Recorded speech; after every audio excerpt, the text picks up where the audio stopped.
Ahead of the forthcoming elections in 2027 in Nigeria, a constitutional lawyer and chieftain of the People's Democratic Party in Kwara State, Professor Ali Ahmad, has canvassed for the inclusion of the independent results viewing portal in the Electoral Act as a way of putting an end to reported cases of election rigging in the country. Speaking with newsmen on Wednesday in Ilorin State Capital, Professor Ahmad, who is also a former Speaker of the State House of Assembly, said that the development will go a long way in helping to entrench transparency and fairness in the conduct of elections in the country. ICE News analyst Dayo Sobowale joins us now to consider the significance of this call at this time. Mr. Sobowale, good to have you. Good afternoon. It's a pleasure being here as usual. Indeed. So this viewing portal IReV, if included in the Electoral Act, would that be a changer against rigging, you think? It's not practicable. It's wishful thinking. At the end of the day, if our infrastructure is all right, if you have power regularly, if our transport system is fine, if our level of corruption has diminished, then we can do it. They do it in places where all these things are in place. But you have to know where we are in terms of technology. You see, if the portal is to have access to the result now, but the results have to be put there by somebody, which happens to be INEC. And when people went to court and accused INEC of rigging and things like that, the Supreme Court ruled that it is the discretion of INEC to decide between collation and announcement of result when to upload.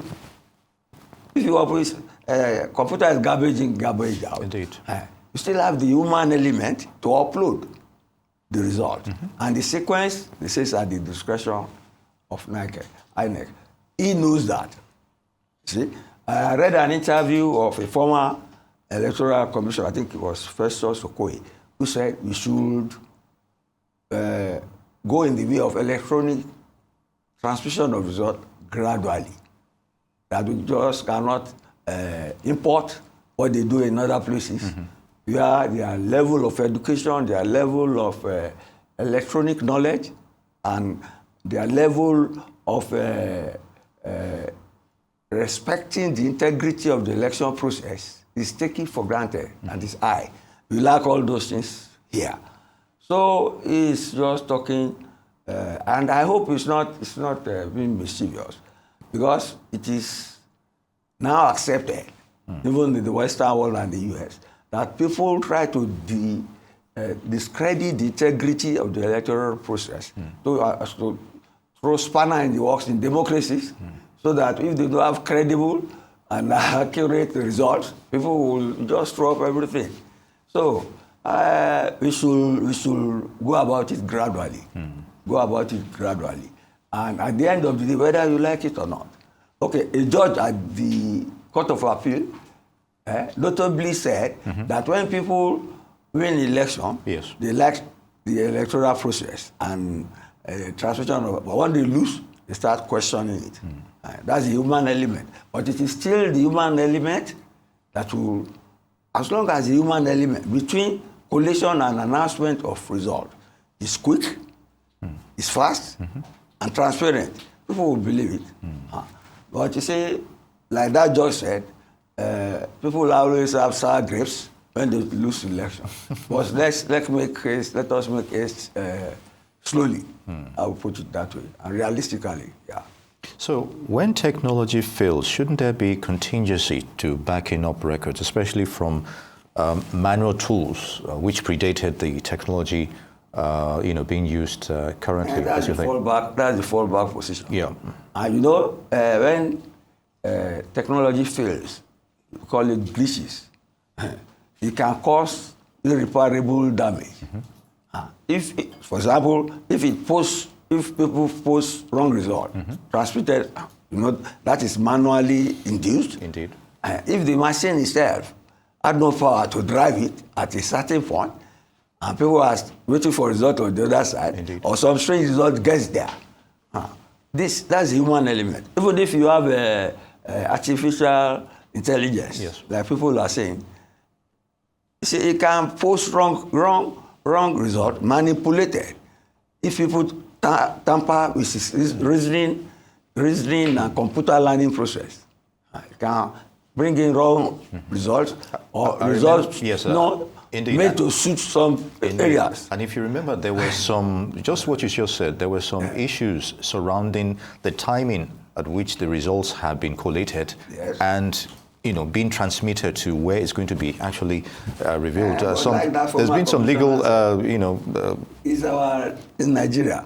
You see, okay, like before I used to think, why don't they send all these things to the polling booths in time? But in that interview of Professor Okoye, he said they are afraid hoodlums under the cover of darkness can steal away the vote, which is a possibility. That's security problem. Huh? So we are a big country.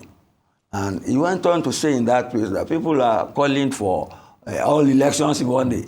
He said that it's not as if they cannot do it, but the law does not allow it. And INEC has the autonomy to decide when and where to hold elections or by elections. And anyway, it must make allowance for litigations. So what he's saying, I hope it's not being mischievous, because he was there before. Cannot be advocate, getting wise outside the event. Luckily, somebody was there in June, gave this interview, and said we should move towards electronic transmission of results gradually. I buy that. So some cautiousness in that regard. And in this day and age of hacking, even from the most advanced democracies, we've heard of some doubts about the electoral outcomes. But can there ever be a perfect, fail-proof process against electoral fraud in Nigeria realistically? Can such a scenario be reduced to the barest minimum, at least? That's why I say, you see, you wish it was so. And that should be our goal, actually. But there will be issues. The human element. See, computer, even when we have artificial intelligence, there's a saying computer, garbage in, garbage out. It's what you put on that portal that it will bring out. Actual collation.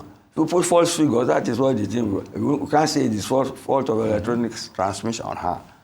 So the human element matters, and the need to protect the integrity and accuracy also matters. Matters tremendously.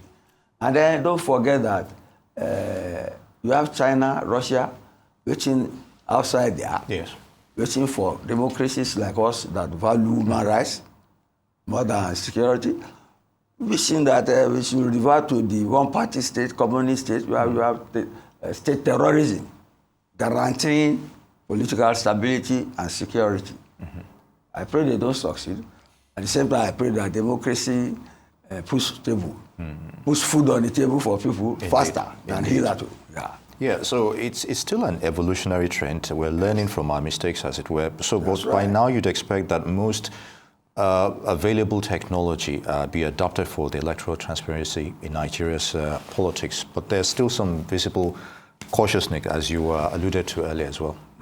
We are learning. we are learning. You see, the impression some of us had before the last election was that once you have done accreditation, you have voted, they are counting, and they have counted, you just see until the Supreme Court explained that that is the stage at which INEC publishes, that is to show you that the human element is still very much there, especially with artificial intelligence, which can alter results or alter the reasoning or voting of people. True. We still need to cross-check. And our goal should be to have free and fair election. And until we get that, we will always be questioning the veracity of our results and the integrity of our election results. But we'll get there one day. Maybe not in my own lifetime. So we are along the road, we'll reach the target. So in view of the judicial statements you just mentioned as well, would you say to a large extent the judicial itself is being proactive towards maintaining the sanctity of elections? At the end of the day, if for the judge to say that when people lose, they question the veracity of electoral. Indeed, that's usually the... Which is always that. And anyway, you know, Nigerians, in terms of election, they are very litigious. They don't care. Once they have lost, they go to the court, from the court to the Court of Appeal, to the Supreme Court.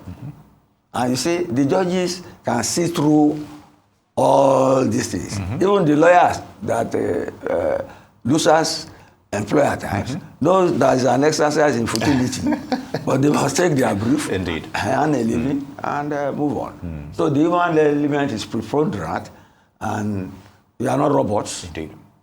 Human beings have emotions.